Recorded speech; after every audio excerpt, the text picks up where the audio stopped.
Hi, welcome to VYAPT Growth Series, Season-2, Episode 51. In our growth series today, we have with us Mr. Rajiv Bhalla, VP and MD at Barco India Business.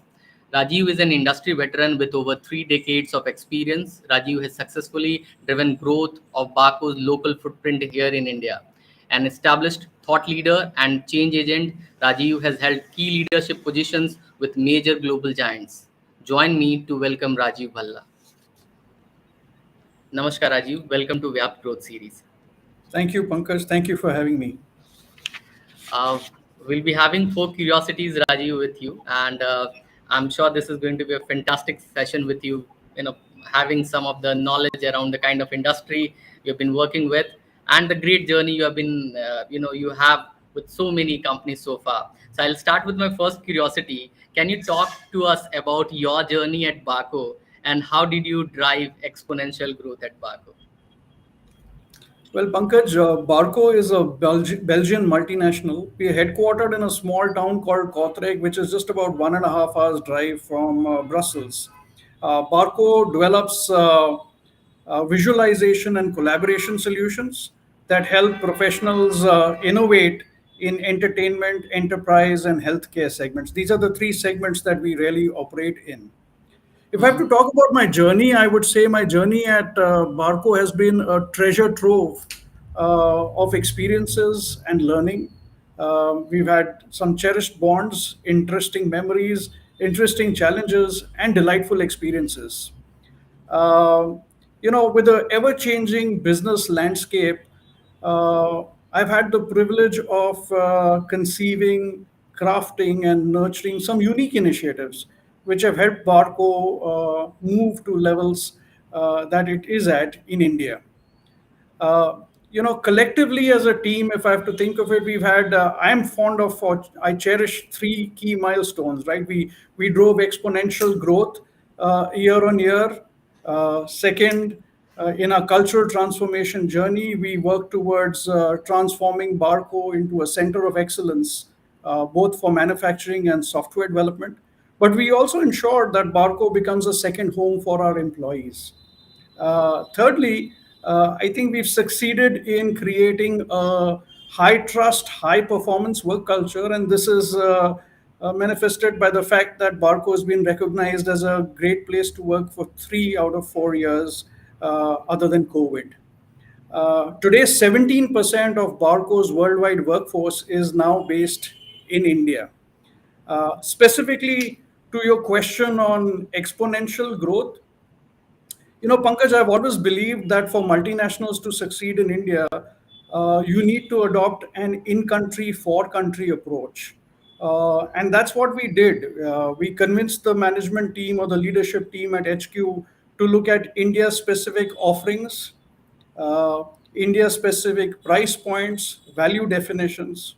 We leveraged our R&D and software development capabilities that we had inside to come up with India specific products. In India, good enough is good.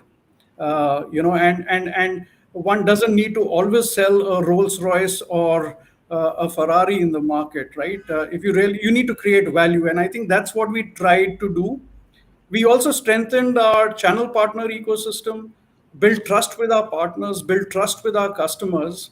And at the end of it, I think it was about creating an empowered team which has a high can do spirit, is on the path of lifelong learning, and has what I call as a PhD, as in passion, hunger, and desire to make a difference to Barco and to themselves.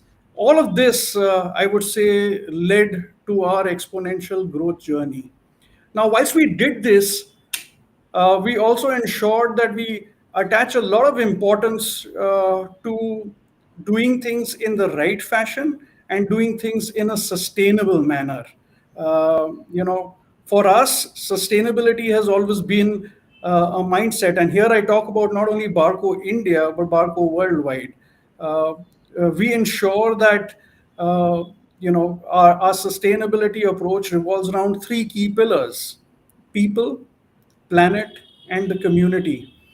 So we not only work towards reducing our own carbon footprint through innovative ways, But we also work towards ensuring that our products are energy efficient and help reduce the customer's footprint. Today, close to about 50%, Pankaj, of our products are what we call as green eco-labeled. In other words, fairly energy efficient. Um Around our people charter, we look that we create sustainable employability so that the people are able to stay on the path of being a lifelong learner. And on community, we ensure that we not only engage in CSR initiatives, but we also actively volunteer and ensure that we do things in an ethical and sustainable fashion. Okay. So you talked about your journey and you talked about the exponential growth, not to mention around, you also talked around, sustainability as well as the other factors which you are using to ensure that there is less of carbon footprint by the organization in the environment. Can you also talk around the rapid changes being driven by technology and its implications for business in general? We can talk about the similar kind of businesses and what kind of implications technology is having on these businesses. I think, Pankaj, over the last 3 years, it's now an established fact that every company needs to be a digital company. True. I mean, talk to me of a CXO or a colleague who's afraid of technology, and I can tell you that there's a disaster that's waiting to happen, right? One of the fears that many CXOs have is that of being disrupted by technology companies that are far more agile and far more nimbler than the companies that they run, right? The reality is today, AI, generative AI, blockchain, cloud computing, cybersecurity are no longer buzzwords. They're all a reality. Um, I wouldn't talk about my industry alone, but if I've got to look at businesses per se. I think technology has about 7 or 8 key implications for businesses, right? I mean, it's an established fact that emerging technologies like generative AI and IoT, they're all leading to disruption in businesses, disruption in the way we do things, right? And companies that don't, I believe, integrate these emerging technologies always will run the risk of being obsolete. Whilst those companies that integrate and work with these technologies could probably come up with innovative products, innovative solutions, innovative go to market approaches, and stay ahead in the competitive race. The second implication for business is because of technology. I mean, there is a clear enhancement of productivity and efficiency, right? I mean, a lot of routine tasks are now being done by machines or True. could potentially be done more and more by machines.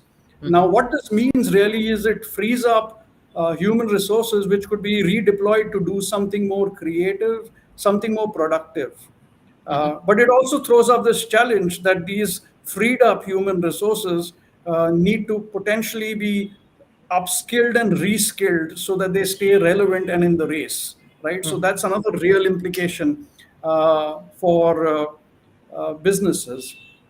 The third thing is, I mean, with so much of rapid evolution that's being driven by technology, companies really need to be agile, fast, and nimble. Hmm. You can't go around slowly. I mean, even in the product development life cycle, we talk about agile product development, right? You take Hmm. customer feedback and you keep improving on the product as you move ahead.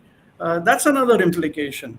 Uh, to me, the biggest implication is the humongous amount of data that's now being generated because of digital, right? And companies have this advantage, if I may say, or opportunity to leverage this data, to use the insights from this data to customize their approach towards their target audience. Needless to say, this data can also be used to enhance customer centricity and help create stickiness, with the customers. Um, Fifth, again, Barco is one of those companies that actively promotes wireless collaboration, wireless conferencing. But with technology, one thing is clearly established, right? Work is not a place. Uh, Work is outcomes and results. It doesn't matter where you do work from. Um, as long as the work gets done and gets done in a productive manner, it's good enough. And with various technology tools, cloud computing, video conferencing today, physical proximity, they say, is not the only way to connect. I mean, you and me are now talking on a live stream tool, and we're still connecting. So that's another implication for businesses that's being driven by technology.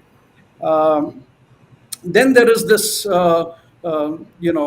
implication around sustainability and energy efficiency, because with various technology tools today, you can be far more energy efficient in your operations, you can reduce waste, and all of this helps companies stay lean and fitter.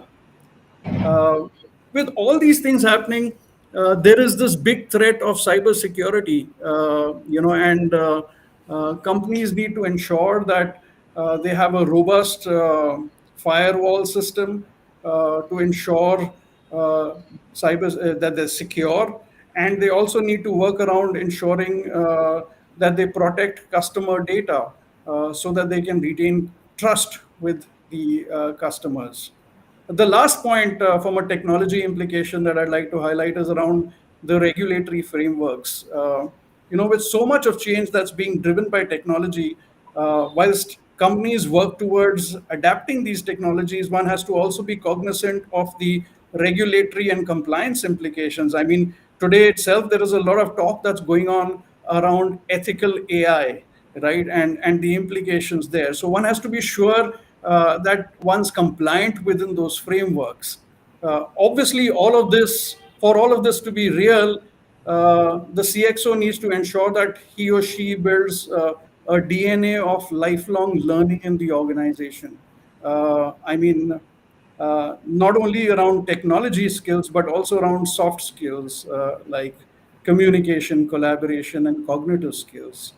I firmly believe, Pankaj, that you might have the best of products, you might have strong go-to-markets, you might have good price points, but if you're not learning and learning fast, you run the risk of becoming obsolete or losing out on the race.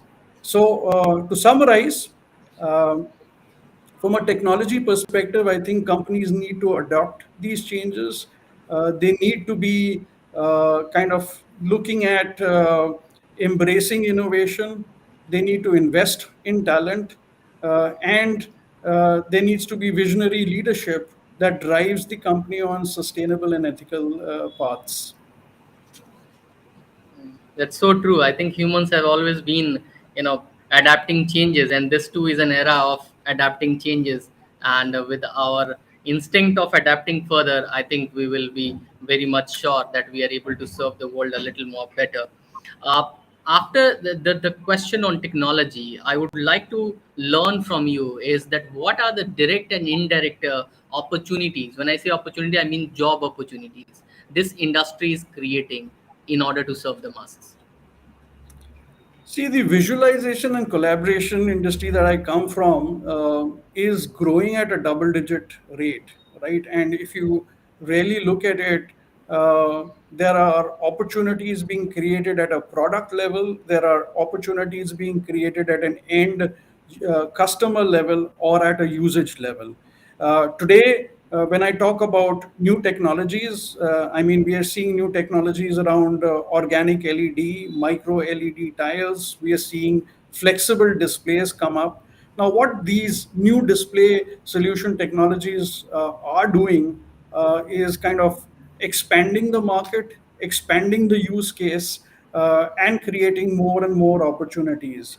When you talk about LED, you're seeing LED being used extensively as a display technology in retail merchandising, in digital signage solutions, and so on. Now, there is an indirect implication too. As this technology proliferates, those companies that are making these technologies will stand to gain. And also those companies that are providing software for the digital signage solutions and so on will also stand to gain. Pankaj, over the last 2, 3 years, I've been seeing a great impetus by the government on promoting religious and heritage tourism. Uh, and what's really happening is, in each of these sites, whether it's a statue or a fort or a building facade, there is a story being projected or content being projected using laser projection. True. Now, Barco also specializes in this, where we have high luminosity projection equipment. Um, Now, because of the growth that's being driven in this space, there is suddenly also a growth for people who create content or who build these stories. And we're seeing a huge. I mean, when I talk to the ecosystem players, I'm seeing a huge growth in terms of people who are creating content, repurposing this content for the facade, etc. And that's another opportunity. Today, when you talk about display solutions, again, you have 3D display technologies which are being used in AR and VR solutions to design cars, to design ships for higher education. And all of this can be done in a remote collaborative way over cloud, right? And that's another industry that's booming because of visualization solutions. Um, the last one that I'll really talk about, there are many more, is around infrastructure. Again, relevant to India, you're seeing the government spend a huge amount of money on building infrastructure projects, on creating smart cities, on power and utility. There is newly recently a power sector reform that's been announced, and so on and so forth. Now, all of these really are, all these reforms are monitored, or all these initiatives are monitored in a large command and control center, which is powered up by a large video wall that runs 24/7 by 365. Uh, Now, when you have feeds from thousands of sources coming in into this command and control center, there is need for some amount of intelligence to be built in to be kind of able to red flag a particular situation so that the operator fatigue is reduced, the efficiency is enhanced. There again, there is a huge opportunity for visualization solutions. And I forgot the most important one. Recently, we are seeing a lot of blockbusters that are seeming to do well, but when you look at cinemas, cinemas provide an immersive experience by the projection technology and the sound equipment that is used. Today, India has only 6 screens per million people, whilst US has 122 screens per million people. So there's a huge opportunity or a huge headroom for display and projection technologies to grow as the number of cinema screens increase in India. These are a few, Pankaj, direct and indirect opportunities that I see for our industry. That was really comprehensive coming from you, and you talked about the great opportunities at various levels of the business coming up. And I'm sure this would be very, very exciting for the people, those who are looking at joining this particular industry.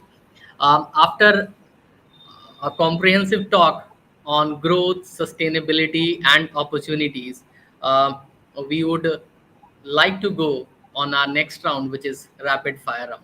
10 questions coming to you has to be answered in one word or maximum of a sentence. Are you ready? All set. Okay, so here we go.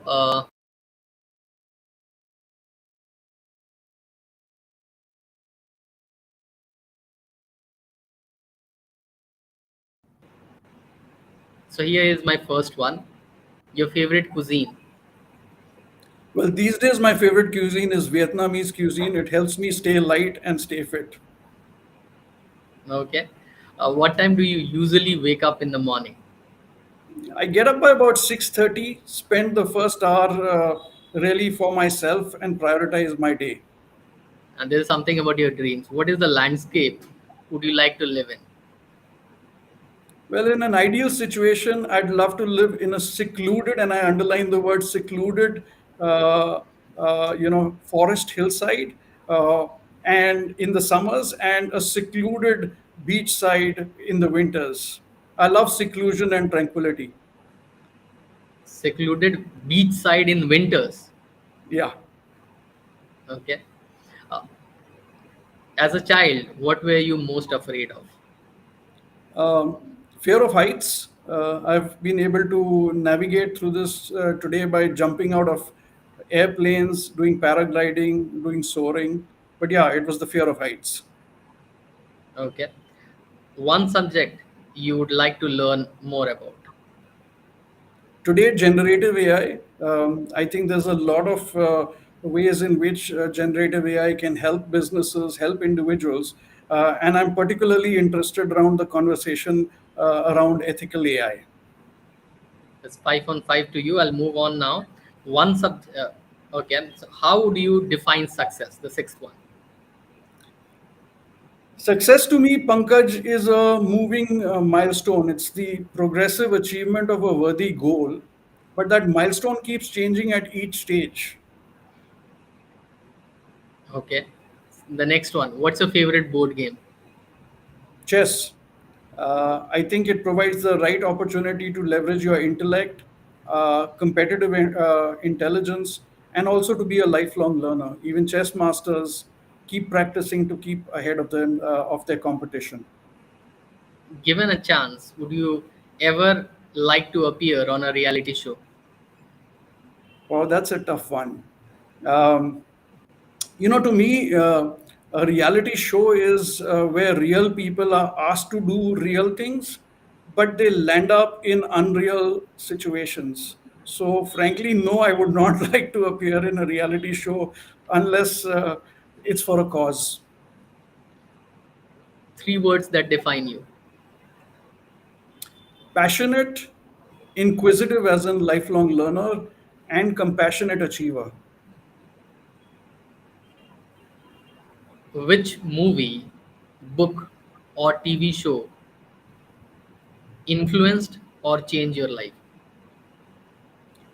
Well, I was influenced by a book called Dreamers and Unicorns by Abhijit Bhadri. It talks about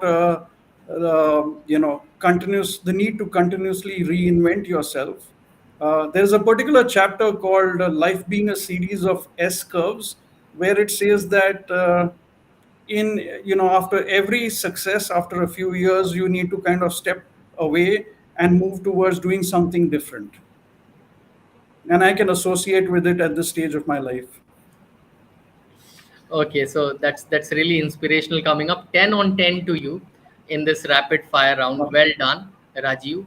And after this, we'll move on to our fourth curiosity, which is a very important one about you as a leader. I'm sure you have had a lot of accomplishments. I'm sure your life must have been filled with successes as well as many a times you must have tasted failures as well, because that's the journey. Can you talk around your leadership styles and also the lessons which you have learned from your mentors, colleagues, friends, etc., during your entire journey so far? Pankaj, I've had 30 years of delightful work experience, and I'm sure there's much more to go. But I've been fortunate that I've worked across different industries. I worked across consumer electronics. I worked across liquor. I worked across IT with companies like Microsoft and Intel. Then I worked across display solutions. Um, and in each industry, one has had the privilege of understanding customer pain points, understanding unique points of that industry, and there's been a lot of learning from there. I've also had the good fortune of working across different cultures. I've worked across companies of Indian origin, Japanese, French, German, American, now Belgian. When you work with these different cultures, uh, I think you broaden your outlook. You get a globalized perspective of things. You learn, what are the triggers to individuals from different cultures. You learn to manage stakeholders, and I think overall you become a much better individual. If I have to talk about specifics, I started my uh, career way back in 1990 after engineering with an Indian firm. This was an Indian owned organization where I was fortunate that within the first 2 or 3 years, I was job rotated across different functions, different departments. I learned a little bit about purchase, then I learned about marketing, sales, custom clearance, finance, and so on. And at those point of time I used to really crib, but the learning that I had at that stage, which was very much hands on, helped me as I took on P&L responsibilities later on in my career. And I firmly believe that when you're just out of college, it's best to kind of allow yourself for some time to flow with the tide, to learn, and to be out in the field rather than sitting in your closed rooms, right? And that really helped. As I evolved and I moved after my MBA to a French consumer electronic company, I remember I had a real tough time with a with my manager who was the sales and marketing head, and he kind of ensured that he pushed me to travel at least 12 to 14 days a month, where I was meeting customers, meeting partners, meeting end users. And he would often tell me, Rajiv, marketing is never done out of sitting in vacuumized chambers. You need to be out there. Uh, Theories are good, frameworks are good, but you need to understand the customer. And the ultimate goal of marketing is to ensure that it helps increase sales. And that I think is a learning that I've kind of imbibed and I've kind of always shared with my colleagues in my journey. As I moved into larger organizations like Microsoft and Intel, one suddenly learned to think big. One learned to paint a bigger canvas. One learned to manage stakeholders in a matrixed organization, hugely matrixed organization. Uh, and I think that itself was a fantastic learning experience. With NEC and Barco, I've kind of clearly seen the impact that you can make by localizing and customizing your approach in the Indian market. These were relatively smaller firms that have succeeded in the country by adopting a, a localized approach rather than a one size fits all approach. Um, yeah, if you permit me, I have about 6 or 7 mantras that I've garnered around my journey, and I always, when I go and talk to a few people, I always talk about these mantras. Please go ahead. Uh, I believe, Pankaj, uh, leadership is like a journey in a high-speed train. It's like sitting in a bullet train where the scenery keeps changing repeatedly and very fast. Uh, Very often, whatever you're doing right today might not be right tomorrow. Whatever's working today might not work tomorrow. And I think we all learned it during COVID days. There were a lot of industries, a lot of businesses that were doing the right things, but suddenly had to reinvent themselves and pivot towards doing it in a different way if they wanted to stay relevant, right? We've seen several businesses that were successful in product offerings, becoming obsolete because they didn't see the signal or the early signal and did not change. The second mantra is, we talk about innovation, and whilst I agree it's you've got to innovate or you will perish, but I believe in today's day and age, you need to ensure that you innovate for impact. A lot of us keep coming up with different innovations, and a lot of youngsters also, I say this to them, They have great startup ideas, uh, but I think it's crucial to see, is that idea or is that innovation commercializable? And is it really going to create impact? And I think that's a mantra that I think is fairly relevant in today's day and age. The third is around staying hungry and staying foolish for growth, right? I mean, very often I've seen in my journey, Pankaj, that when you become successful, you become your own biggest enemy. You continue to see reality the way you want to see it and not the way it actually is. Mhm. So it's crucial to be paranoid. There are these famous lines from Andy Grove of Intel who says, success breeds complacency, complacency breeds failure, only the paranoid survive. So I think it's important to be paranoid, it's important to be hungry, and it's important to continue to challenge, status quo. The fourth mantra is around technology. It's around embracing change and embracing technology, and I've talked about it. So I won't go deeper, but you've seen examples of how businesses have been disrupted by technology startups. The fifth is around localization. Again, talked about it, but I firmly believe that in India, multinationals need to learn to localize, and we've seen thousands of examples in FMCG, in automotive, where companies have innovated, localized for the Indian market, and they've been able to grow themselves. Um, to the youngsters, I say, whilst we talk about innovation, we talk about smart working, there is no alternative to hard work.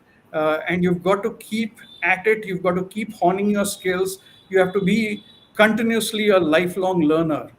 And the last mantra is around the fact that life is never absolutely a smooth sailing journey. You will always have headwinds, and at that point of time, you've got to have a positive mindset because in every challenge is an opportunity. So if you see the opportunity and you adjust your sales, you will succeed. So this was some really good mantras, seven mantras which you talked about, and I'm sure you have covered almost all the aspects of a student and a business, probably the way he or she goes or the touch points he or she touches. It's been a really wonderful episode so far, wherein the kind of insights which you have given, be it on technology or the growth or on the sustainability part or on your journey as a leader, has been really great. In fact, the kind of things which you have learned was coming from your heart as well as your mind, that talks about you as a leader as well. Thank you so much, Rajiv, Thank for you. sharing your heart and mind with us. And these were some beautiful 30 minutes. I'm sure our viewers must have enjoyed it, and more importantly, must have learned from it. Thank you so much for being a part of VYAPT Growth Series. Namaskar. Thank you, Pankaj. It's been a pleasure here, being here. Thank you.